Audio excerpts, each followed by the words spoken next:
What's going on? What's your update today? Are you going to be on the wire this afternoon or starting tomorrow? It'll be tomorrow. Actually, my balancing pole that was being shipped here was actually lost in shipping, so it'll actually won't even be here till Monday. So I keep saying actual. As soon as I leave here, I'm getting in a rental car and heading to a steel company in Buffalo because I'm going to build a balancing pole this afternoon so I can use it tomorrow morning just to get started.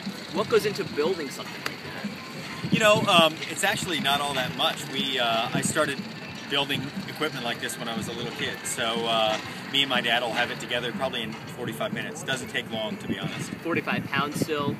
Yeah, it'll be around 45 pounds. The one that I'll start with, because when I start training, I'll start training on the low end, which will be the far end over there. So it doesn't have to be as precise as the ones that are being shipped up here right now.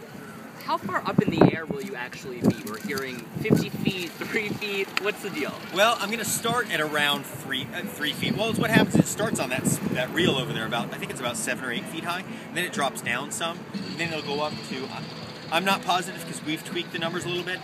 It was supposed to be only about 35 feet, but because of this walkway that we have to leave open for the guests at the Seneca, we had to go up higher on this end. So it looks like it's going to be about 55 to 60 feet on this end, but again, we'll determine those numbers once we get closer to that point, and it will be done by today, I'm told, by the riggers and the engineers. Overall, how are the preparations going for June 15th? Everything's great. You know, it's been a long process, but we're nearing the end of that now. It's time to focus on the training and celebrate. Have you decided whether you're going from the U.S. to Canada or the other way? I've not. Again, it has to do with weather, like I've said since day one.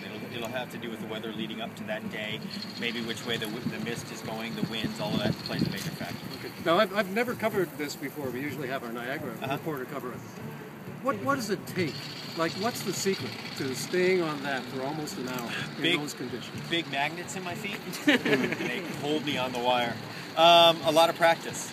I mean, that's practice, and you know, I started walking wire when I was 2, so a lot of training has gone into this event, many other events, just like the one I did the other day in Baltimore. Are you nervous? Am I nervous? No, I'm not nervous. I actually was on the Made of the Mist this morning. I announced that we're having this will be a 3-hour live TV special on ABC. I announced it on the Made of the Mist on Good Morning